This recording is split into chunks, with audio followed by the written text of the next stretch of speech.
અમારા આ ભાઈ જે ભાઈ આ કાળા ટી શર્ટ પહેરીને કે શર્ટ પહેરીને આવેલા એ ભાઈની ફરમાઈશ છે, ભાઈ કડક વસ્તુ લાગે, કડક વસ્તુ લાગે એટલે સમજી જાઉં કે હું કડક લાગે ભાઈ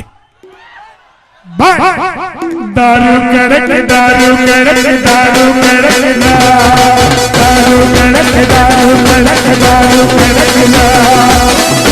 કડક દારૂ કડક દારૂ કડક દારૂ